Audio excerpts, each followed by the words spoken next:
కాంగ్రెస్ దద్దమ్మ ప్రభుత్వం అసెంబ్లీ ఎన్నికలకప్పుడు తప్పుడు హామీలతో వెన్నుపోటు, మళ్ళీ ఇప్పుడు లోకసభ ఎన్నికలకు అసంబద్ధ హామీల కేంద్ర పథకాలపై దమ్ముంటే సీఎం రేవంత్ రెడ్డి చర్చకు రావాలి. కేంద్రం చేస్తున్నవి కూడా కాంగ్రెస్ చేస్తున్నట్టే చూపి లబ్ధి పొందే కుట్ర. సిగ్గు లేకుండా RRRను తన ఖాతాలో వేసుకున్నారు కేంద్ర మంత్రి బీజేపీ రాష్ట్ర అధ్యక్షుడు కిషన్ రెడ్డి. ఈ కిషన్ రెడ్డికి కొంచెమన్నా సెన్స్ అనేది పక్కకు దొబ్బినట్టున్నది. దద్దమ్మ ప్రభుత్వం అంటే ఎట్లా దద్దమ్మ ప్రభుత్వం అవుతుంది? నువ్వేం చేసినావు? 10 సంవత్సరాలు ఉంటే కేసీఆర్ ఎంబడి ఏం చేసినావు? ఏది అడగలేదు.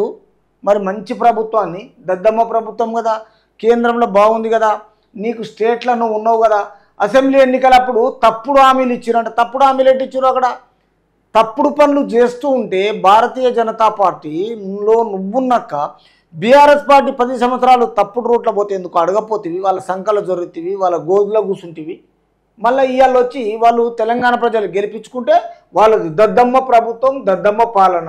ఈయనది మాత్రం ఏమి లేదు, హామీలతోటి ఎన్నుపోటు అంట. వాళ్ళు ఎన్నుపోటు పొడిచి ఇంకా నాశనం చేస్తున్నారని వాళ్ళ మేనిఫెస్టోతోటి అధికారంలోకి వచ్చి ఇప్పుడు మేనిఫెస్టోను రిలీజ్ చేసుకుంటారు. దాన్ని దద్దమ్మ ప్రభుత్వం అంట. మళ్ళీ ఇప్పుడు లోకసభ ఎన్నికలకు అసంబద్ధ హామీల. ఏం హామీలు?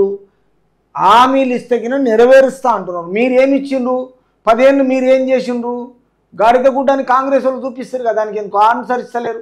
కేంద్ర పథకాలపై దమ్ముంటే సీఎం రేవంత్ రెడ్డి చర్చకు రావాలి. రేవంత్ రెడ్డితో నువ్వు చర్చకు వస్తావు. 10 సంవత్సరాలు సోపత్ చేసి బీఆర్ఎస్కు రేవంత్ రెడ్డితో వస్తే ఉన్న ఇజ్జత్ పోతుంది. ఈసారి అయితే గెలుపు ఫస్ట్ నువ్వు చూద్దాం. కేంద్రం చేస్తున్నవి కూడా కాంగ్రెస్ చేస్తున్నట్టు చూపి లబ్ధి పొందే కుట్ర. వాళ్ళు మంచి చేస్తున్నారు. కేంద్రంలో వాళ్ళది కాంగ్రెస్ లేకున్నా స్టేట్లో కాంగ్రెస్ ఉన్నది కాబట్టి గెలిపించుకున్నారు. బీఆర్ఎస్ను మొత్తం ఆల్రెడీ ఓటమి పాలు చేసిర్రు. నీకు వాళ్ళకి అయినట్టుగా నీకిన వాళ్ళ షాడో కాబట్టి నీకు ఓటమి పాలు అనిపిస్తుంది. నువ్వు ఎక్కడ ఏ కాన్స్టిట్యున్సీకి బాగు చేయలేదు. తిరిగి ఇప్పుడు నీకిన ఓటమి పాలే అవుతుందని తెలంగాణ ప్రజలు చేస్తారు. ఎందుకంటే తెలంగాణ ప్రజలు చాలా కాలం నుంచి చూస్తున్నారు. ఇన్ని రోజులు ఏంటంటే మోడీ ముఖం చూసి నిన్ను ప్రతిసారి గెలిపించడం జరిగింది. కానీ ఇప్పుడు మాత్రము తర్వాత ఆ కేంద్రం చేస్తున్నవే కూడా కాంగ్రెస్ చేస్తున్నాడంట. తర్వాత మరి ఈయన ఏం చేస్తున్నాడు? సిగ్గు లేకుండా RRRను ఖాతాలో వేసుకున్నారు. మరి ఎందుకు వేసుకోకుండా అడ్డుపడద్దా? అడ్డుపడితే తెలుస్తున్నాయి కదా. కేంద్ర మంత్రి బీజేపీ రాష్ట్ర అధ్యక్షుడు కిషన్ రెడ్డి. ఏమా రాష్ట్ర అధ్యక్షుడు? ఇంకెన్ని రోజులు ఉన్నది? 2 రోజులు ఉన్నది నీ అధ్యక్ష పదవి.